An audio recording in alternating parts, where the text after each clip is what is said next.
Hello दोस्तों, आपका अपने YouTube चैनल माँ सरस्वती क्लास में स्वागत है।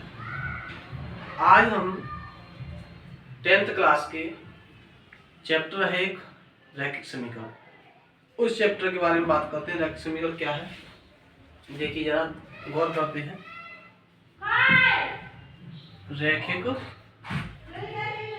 समीकरण क्या होता है? रैखिक समीकरण एक ऐसा समीकरण जिसके चर की घात एक हो, रैखिक समीकरण कहलाता है। इसे हम ax प्लस बी के रूप में लिख सकते हैं, जहाँ पर a और b कोई अचर राशियां होंगी और x एक चर राशि होंगी। ये फॉर्मेट होता है रैखिक समीकरण का। लेकिन हमारे 10th क्लास में जो सिलेबस है उसमें रैखिक समीकरण दिए गए हैं दो चर वाले, यानी कि इसमें कम से कम दो वो अब हम बात करते हैं दो चर वाले रैखिक समीकरण की। क्या होते हैं दो चर वाले समीकरण? ऐसे समीकरण जिसमें दो चर हो और उन चरों की घात एक हो, दो चर वाले रैखिक समीकरण कहलाते हैं। इनका जो मानक रूप होता है रैखिक समीकरण का वो इस तरह से होता है ax plus by plus c बराबर 0। लेकिन हम बात करें रैखिक समीकरण युग्म की बात करें, अगर रैखिक समीकरण युग्म, क्योंकि हमारे सिलेबस में वो युग्म के रूप में दिए गए रैखिक समीकरण और उन समस्याओं को सॉल्व करना होगा युग्म वाले को। तो युग्म की बात करें, इसका मतलब युग्म का मतलब होता है जोड़ा। जोड़ा का मतलब होता है दो समीकरण एक साथ दिए होंगे। जैसे मान लीजिए एक समीकरण है और एक समीकरण और दिया होगा, तो मान लेते हैं इसमें इसके जो अचर राशियां हैं, जैसे कि a है तो इसे a बन कह देंगे, b है तो b बन कह देंगे, c है तो c बन कह देंगे। ऐसा ही दूसरा रैखिक समीकरण लेते हैं तो उसमें a2 कह देंगे, a2x plus b2y plus c2 बराबर 0। इस तरह से हम दो रैखिक समीकरणों को व्यक्त कर लेते हैं, रैखिक समीकरण युग्म कहेंगे।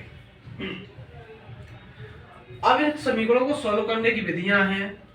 इनके मान x और y के मान निकालना है और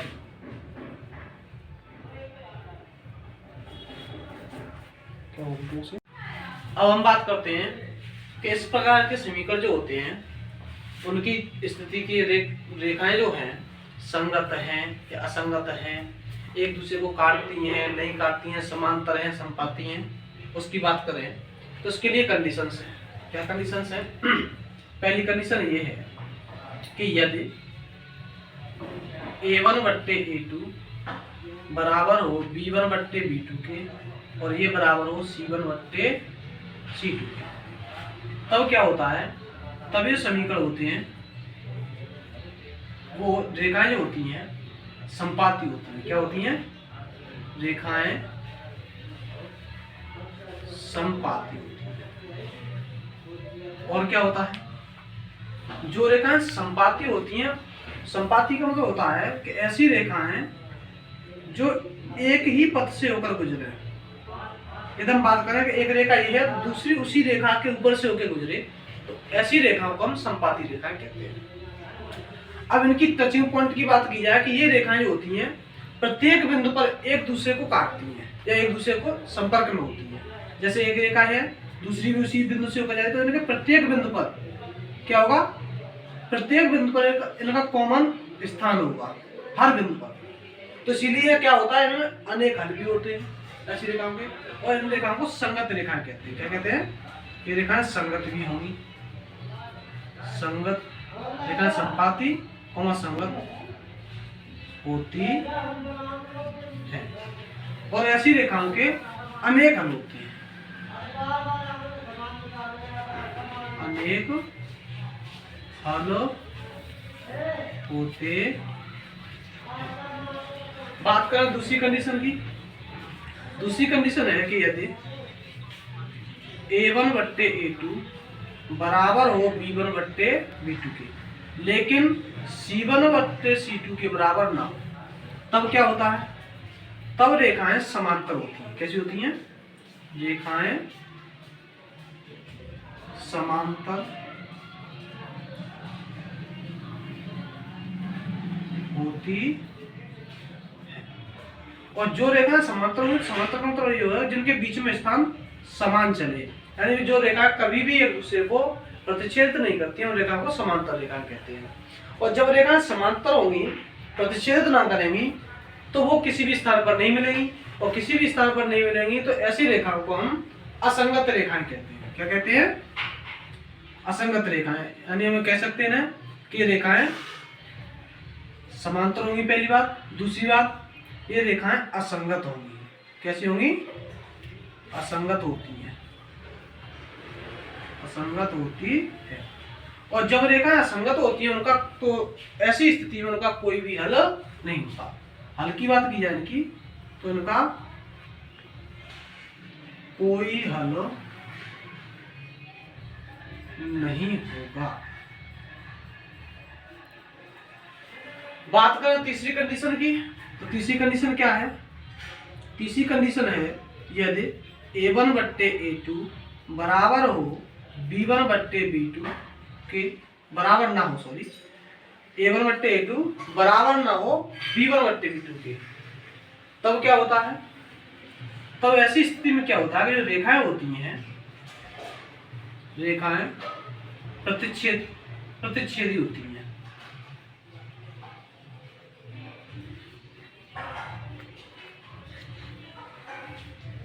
प्रतिच्छेदी का मतलब होता है कि ये रेखाएं एक दूसरे को काटेंगी। कैसे? जैसे मान लीजिए एक रेखा ये है, तो दूसरी रेखा इसको ऐसे काट रही हो, किसी भी पॉइंट पर काटेगी जरूर।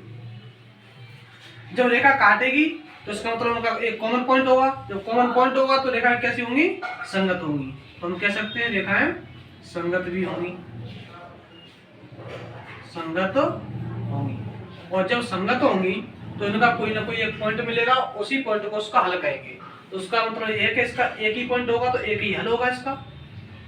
यानी बात करें हल की, तो एक अद्वितीय हल होगा इसका। क्या होगा? एक अद्वितीय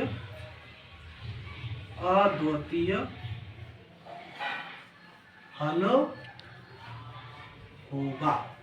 इस तरह से हम इन कंडीशनों की सहायता से रेखाओं के संगत असंगत की कंडीशन, या रेखाओं के संपाती, समांतर और प्रतिच्छेदी होने की स्थिति का हम पता कर लेते। आइए एक एग्जाम्पल के साथ देखते हैं। मान लीजिए कोई दो रैखिक समीकरण युग्म है 2x प्लस के 3y बराबर 13, और दूसरा मान लीजिए x माइनस के 5y बराबर 1। कुछ भी हो सकता है, दो समीकरण हो मान लीजिए, और इन दोनों समीकरणों को कहते हैं, बताइए ये समीकरण संगत है या असंगत है। दूसरी चीज क्या पूछ सकता है?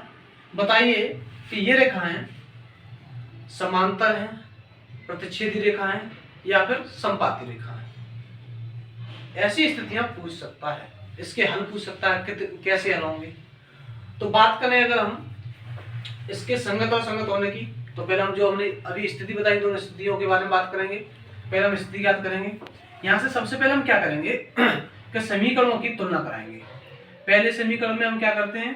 पहले समीकरण को मानते हैं a1x plus b1y plus c1 बराबर 0। इस रूप में होना चाहिए। तो इसका मतलब ये है कि 13 को इधर लाएंगे, जैसे ही 13 को इधर लाएंगे तो पक्षांतर करने का चिन्ह बदल जाएगा, ये प्लस वाली संख्या है वो माइनस हो जाएगी। तो हम कह सकते हैं कि इधर लाएंगे तो माइनस का हो जाएगा, बराबर में बचेगा हमारे पास 0। ऐसे इसे करेंगे तो इससे 1 को इधर लाएंगे तो माइनस को हो जाएगा, तो बराबर बचेगा यहाँ पर ये 0। और इसका जो मानक रूप होता है a2x plus b2y plus c2 बराबर 0 होता है। अब यहाँ से जैसे ही तुलना कराएंगे, तुलना करने पर, अब तुलना करें हम तो यहाँ पर हम देख रहे हैं कि x का गुणांक यहाँ पे a1 जो है उस स्थान पर यहाँ पे क्या है? 2 है। तो इसका मतलब है कि a1 की जो वैल्यू है हमारे पास वो 2 है। तो हम कह सकते हैं कि a1 बराबर 2 है। इसी तरह से b1 बराबर हमारे पास 3 है, c1 हमारे पास माइनस के 13 है। चिन्ह का विशेष ध्यान रखेंगे। बात करें a2 की, तो a2 का मान हमारे पास यहाँ पे x का गुणांक 1 माना जाएगा तो 1 है। b2 की बात करें, b2 का मान हमारे पास माइनस के 5 है, चिन्ह सहित लिखेंगे। c2 की बात करें तो c2 का मान हमारे पास माइनस 1 है। अब कंडीशन लाएंगे। कंडीशन आने के लिए देखते हैं a1 बट्टे a2 का मान हम पहले प्राप्त करें, तो यहाँ से मान देखेंगे हम कि a1 बट्टे a2 का यदि मान निकालते हैं तो क्या प्राप्त होता है। a1 की वैल्यू हमारे पास 2 बट्टे a2 का मान हमारे पास 1 है, तो 2:1 या ऐसे हम 2 भी कह सकते हैं। दूसरी चीज अब ज्ञात करेंगे हम b1 बट्टे b2। b1 बट्टे b2 का मान निकालेंगे तो b1 का मान हमारे पास है 3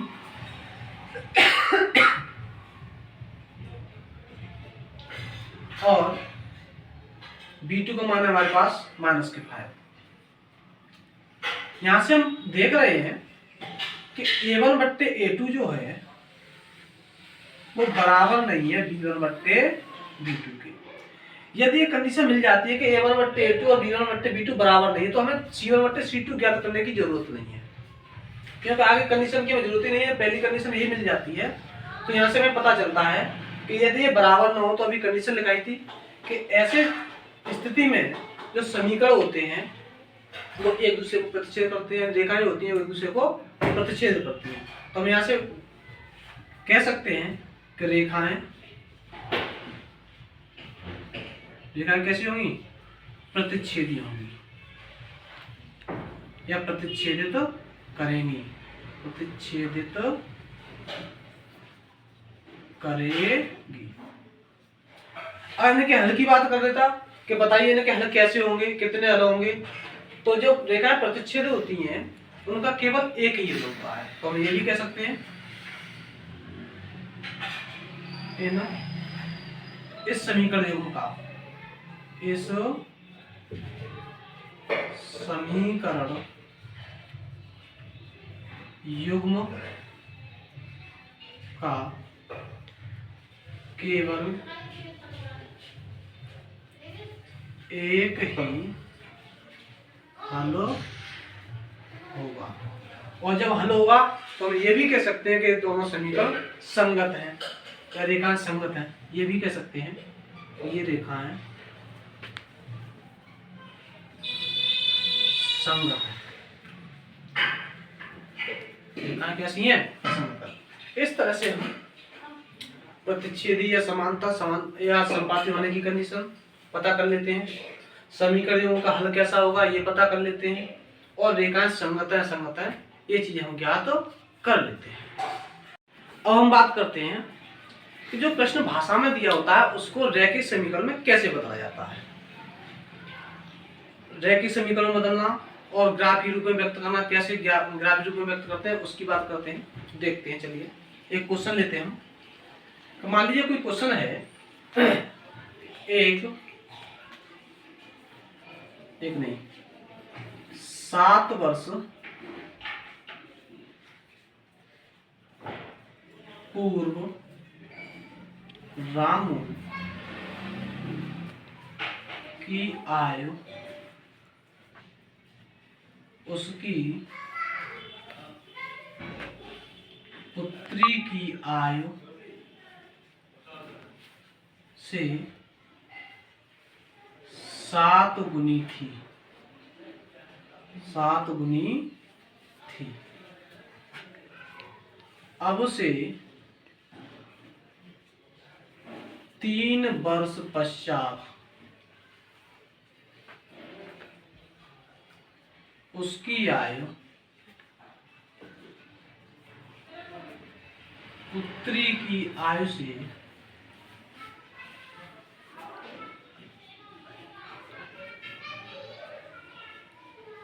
3 गुनी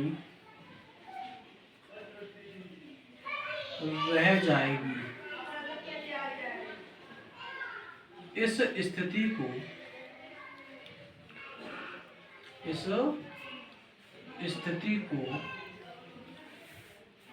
बीजगणितीय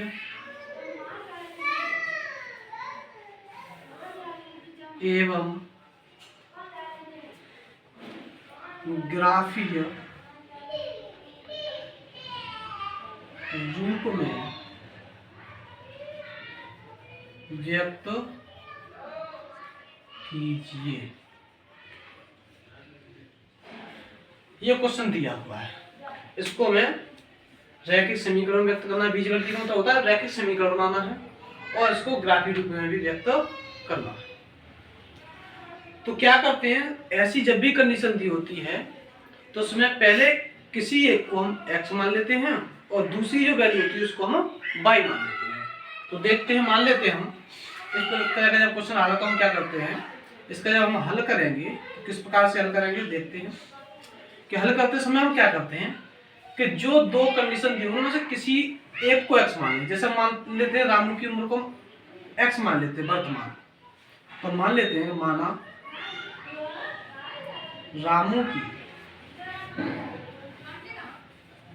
वर्तमान आयु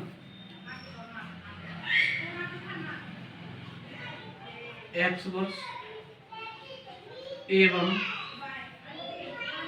पुत्री की वर्तमान आयु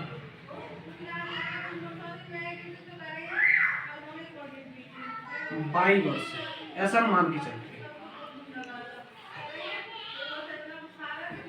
अब थोड़ा सा ध्यान दीजिए, मान लीजिए कि किसी भी व्यक्ति की आज हम बात करें उम्र 20 साल और उसकी उम्र हम 7 साल पहले पूछें तो 7 साल पहले उसकी उम्र कितनी होगी, तो 20 में से 7 कम कर देंगे, तो 20 में से 7 कम करेंगे तो उम्र कितनी हो जाएगी, 13 वर्ष हो जाएगी। और आज से हम 2 वर्ष बाद या 5 वर्ष बाद की बात करें तो 5 वर्ष बाद क्या होगा, उम्र बढ़ेगी। पहले की बात करें तो उम्र कम होगी और बाद की बात करें तो बाद में उम्र बढ़ेगी। तो बाद में जब भी बात करेंगे तो उम्र को हम उतना ही जोड़ देंगे। तो यहाँ पे हम देखते हैं कि प्रश्न के अनुसार देखेंगे यदि हम, प्रश्न ये कह रहा है कि 7 वर्ष पूर्व, क्या कह रहा है, 7 वर्ष पूर्व का मतलब पहले क्या होगा, रामू की आयु कितनी होगी, जो अभी हमने x मानी है x में 7 कम कर देंगे तो क्या होगी, x माइनस के 7 वर्ष। पुत्री की बात की जाए, पुत्री की आयु की बात की जाए यदि, तो पुत्री की आयु हमने क्या मानी थी, 22 वर्ष, 22 में से 7 कम हो जाएगी तो क्या हो जाएगी, 22 माइनस के 7 वर्ष। प्रश्न अनुसार यदि देखें हम तो प्रश्न कह रहा है कि उस समय 7 वर्ष पूर्व जो था रामू की उम्र पुत्री की आयु की 7 गुनी थी। यानी हम बात करें कि रामू की उम्र जो ये है ये इस उम्र से 7 गुनी ज्यादा है। इसका तात्पर्य यह है कि पुत्री की आयु में यदि हम 7 का मल्टीप्लाई करेंगे तो रामू की उम्र के बराबर हो पाएगी। तो इसको हम जैसे यहाँ लिखेंगे तो प्रश्न ये कह रहा है कि रामू की जो उम्र है x माइनस के 7 जो है वो पुत्री की उम्र से 7 गुनी थी, यानी 7 का इसमें कर देंगे हम गुणा, मल्टीप्लाई करोगे तो x माइनस के 7 बराबर 7y और माइनस के 49, इधर लेके आओगे तो हो जाएगा x माइनस के 7y और 49 को इधर लाओगे प्लस के हो जाएंगे, प्लस में माइनस 7 कम करेंगे तो प्लस के हमारे पास बचेंगे 42 बराबर 0। इस तरह से हमारा एक समीकरण यहां से प्राप्त हो जाएगा। अब बात करें दूसरी स्थिति की, तो दूसरी कंडीशन क्या कह रहा है, अब से 3 वर्ष पश्चात, आगे सॉल्यूशन के आगे करेंगे, अब से 3 वर्ष पश्चात मतलब बाद क्या होता है कि जितनी उम्र बाद गएंगे उतनी उम्र जुड़ जाएगी उसमें। तो रामू की उम्र क्या हो जाएगी,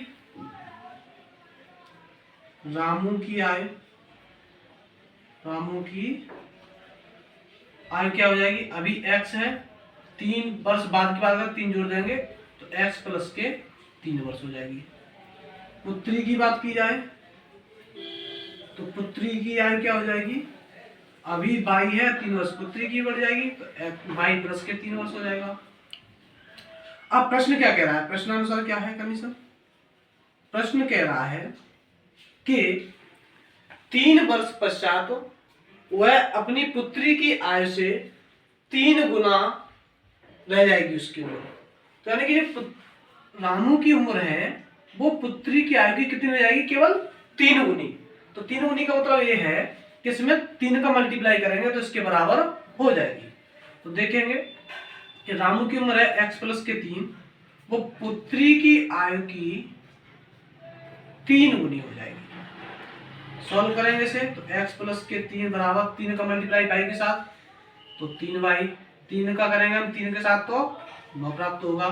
पक्षांतर करके इधर लाएंगे x माइनस के 3y बन जाएगा, 9 इधर आएगा तो माइनस का हो जाएगा, प्लस के 3 कम हो जाएगा तो माइनस का बचेगा हमारे पास 6 बराबर 0। इस तरह से हमें सेकंड समीकरण प्राप्त हो जाएगा और हमारे 2 समीकरण प्राप्त हो जाएंगे जिन्हें हम बीजगणितीय रूप कहेंगे। बात करते हैं कि इसी स्थिति को हम ग्राफीय रूप में कैसे व्यक्त करते हैं। तो हम देखते हैं इन्हीं दोनों समीकरणों को लेके क्या समीकरण प्राप्त हुए थे हमें। पहला समीकरण प्राप्त हुआ था x माइनस के 7y प्लस 42 इक्वल टू 0 और जो दूसरा समीकरण था हमारा वो था x माइनस 3y माइनस 6 बराबर 0। ये समीकरण एक था और ये समीकरण 2 था। अब इन दोनों कंडीशनों में से क्या करेंगे हम, ग्राफीय विधि के लिए क्या करते हैं, किसी एक समीकरण को पहले हल करेंगे और x और y के 2 या 3 वैल्यू प्राप्त कर लेंगे। जैसे यदि हम समीकरण 1 से बात करें, समीकरण 1 से यदि हम बात करें तो x से क्या होगा, x की यदि हमें वैल्यू निकालनी होगी तो क्या होगा 7y उधर भेजेंगे, प्लस का 7y हो जाएगा और माइनस का हो जाएगा 42 बराबर 42 हो जाएगा माइनस का। यहाँ से हम मान रखें यदि तो y के कुछ ऐसी वैल्यू रखने हैं, 2-3 वैल्यू ऐसे रखने हैं जिससे x का मान प्राप्त हो जाए। तो मान के चलते हम कुछ ऐसी आसान सी वैल्यू रखेंगे जिससे सॉल्व जल्दी हो जाए। हालांकि सॉल्व तो किसी भी मान से हो जाएगा, लेकिन हम कोशिश ये करते हैं कि ऐसी वैल्यू रखी जाए जिससे विभाजन करने में आसानी हो, जिससे सॉल्व क्वेश्चन जल्दी हो जाए। तो देखते हैं, मान लेते हैं हम कि y बराबर 5 रख लेते हैं, मान लीजिए 6 रख लेते हैं या 7 रख लेते हैं। तब यही क्या होगा, x की भिन्न भिन्न वैल्यू प्राप्त हो जाएंगी और यहाँ से मान निकलेंगे वो किस प्रकार से निकलेंगे देखते हैं। रखने पर ये मान लीजिए y है और ये x है। मान के चलते हमने पहले y का मान रखा 5, अलग सॉल्व कर लेते हैं। जैसे ही इसमें y का मान 5 रखेंगे तो क्या होगा, देखिए x बराबर 7 गुणा 5 माइनस के 42, यानी इसे सॉल्व करेंगे 7 का 5 हम गुणा करेंगे 35 हो जाएगा, माइनस के 42 होगा। तो यहाँ पे हमारे पास प्राप्त होगा माइनस का 7। इस तरह से हमारी x की वैल्यू निकल आएगी। जब हमारा y की वैल्यू 5 थी तो 7 वैल्यू होगी हमारे पास x की। ऐसी बात करें अगली वैल्यू और 6 रखते हैं, यदि इसी समीकरण में x बराबर एकदम 6 रखते हैं तो यहाँ पे क्या होगा 7 गुणा 6 गुणा करेंगे तो होगा हमारे पास 42 ही हो जाएगा, माइनस के 42 ही हो जाएगा। तो x का मान जो होगा वो क्या होगा, 0 होगा।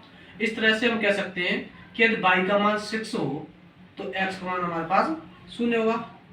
7 रख के चेक करते हैं और मान लो इसमें 7 रखा हमने यहाँ पे तो 7 का 7 में गुणा करेंगे 49 होगा, माइनस के 42 होगा।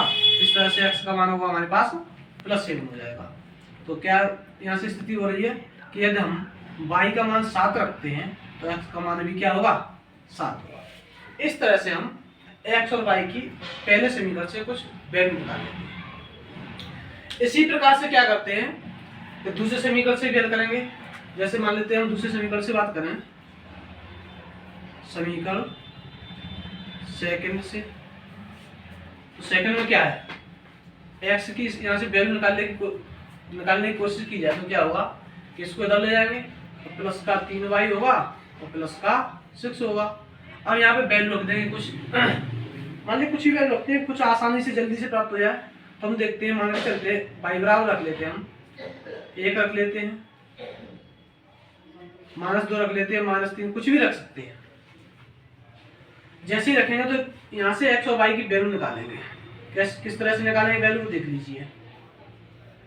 जिस तरह से अभी निकाली थी, यहाँ पे मान लीजिए y है यहाँ पे है x। अगर y की बात करें हम तो क्या था हमारे पास, x बराबर था यहाँ पे समीकरण 3y प्लस के 6। यहाँ पे अगर हम y का मान मान लो 1 रख के चेक करते हैं, जब 1 रखते हैं तो x बराबर क्या होगा 3 गुणा 1 प्लस के 6। यहाँ पे हमारे प्राप्त होगा 3 प्लस के 6 इक्वल टू 9। तो यहाँ पे यदि y का मान 1 है तो x का मान होगा हमारे पास। इसी प्रकार से अब अगली वैल्यू रख के चेक करेंगे। अगली वैल्यू रखते हैं हम y का मान -2 रखें, यहाँ पे कितना रखें -2। -2 रखते हैं यहाँ पे हम, -2 का 3 गुणा करेंगे तो 6 होगा माइनस के, और प्लस का 6 हमारे पास पहले से है, तो x की वैल्यू होगी हमारे पास 0 प्राप्त हो जाएगी। क्या प्राप्त होगी 0। तो हम कह सकते हैं कि यदि y का मान -2 होगा तो x का मान 0 होगा। इसी तरह से -3 रख के देखते हैं, तो जैसे ही यहाँ पे -3 रखोगे आप तो 3 गुणा -3 प्लस के 6, 3 का 3 गुणा करो तो -9 होगा और प्लस का 6 होगा। यहाँ से हमें -3 प्राप्त होगा x का मान। तो हम कह सकते हैं कि यदि y का मान -3 है तो x का मान हमारे पास -3 प्राप्त होगा। अब इसी चीज को क्या करते हैं, इन्हीं पॉइंटों को हम ग्राफ में दर्शाते हैं। पहले हम चतुर्थांश बनाएंगे इस तरह से, और चतुर्थांश में कोण दर्शा देते हैं। 1 2 3 4 5 6 7 8 9 10 आवश्यकता अनुसार जितने में आवश्यकता है उस अनुसार दर्शा देंगे। ये x अक्ष होता है, x डैश अक्ष, y अक्ष, y डैश अक्ष। ऐसे इधर कोण दर्शाएंगे 1 2 3 4 5 6 7 8 9 10। 1 2 3 4 5 6 7 8 9 10। 1 2 3 4 5 6 7 8 9 10। पहले समीकरण से देखें कि y का मान जहां पर 5 है वहां पर x का मान माइनस के साथ है। यदि y का मान 5 हो तो 1 2 3 4 5 यहाँ पे होगा y का मान 5। उस समय x का मान है माइनस के साथ का, माइनस का इधर होगा 1 2 3 4 5 6 7 यहाँ पे होगा। अगर इसके कटान बिंदु देखें हम तो कुछ ग्राफ में इस तरह से दिखाई देंगे हम कटान बिंदु, और यहाँ पे हमारा जो पॉइंट होगा ये पॉइंट होगा हमारे पास -7,5। ऐसे अगर आप पॉइंट देखें, अगर आप पॉइंट y का मान 6 होगा तो x का मान 0 होगा। x का मान 0 यहाँ पे होगा, y का मान उस समय क्या होगा 6 होगा। तो यहाँ से अगर कटान बिंदु आएगा तो दोनों कटान बिंदु यहाँ पर मिलेंगे। इस तरह से हमारा बिंदु 0,6 जो है वो इस जगह पर होगा।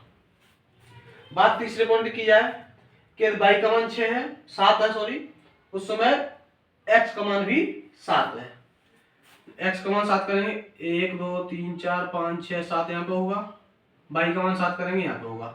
दोनों के कटान बिंदु देखे जाए तो कटान बिंदु कुछ इस तरह से आएंगे, और यहाँ पे हमारा जो पॉइंट होगा वो पॉइंट होगा 7,7। अब तीनों पॉइंटों को मिलाते हुए एक सीधी रेखा खींच देंगे इस तरह से, जो कुछ जाएगी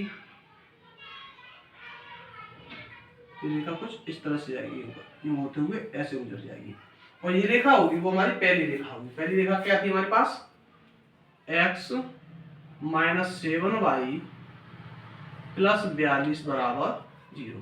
इस तरह से हमारा फर्स्ट समीकरण जो है या फर्स्ट रेखा है वो प्राप्त हो जाएगी। अब दूसरी रेखा की बात की जाए तो दूसरी रेखा कैसे प्राप्त होगी, इससे भी ऐसी पॉइंट बनाएंगे हम। यदि y का मान 1 हो, y का मान 1 हो, इधर हो गया, उस समय x का मान होगा 9 पॉइंट की बात करें 9 पॉइंट यहाँ पे होंगे, और इस तरह से इसके कटान बिंदु कुछ यहाँ पे आके मिलेंगे।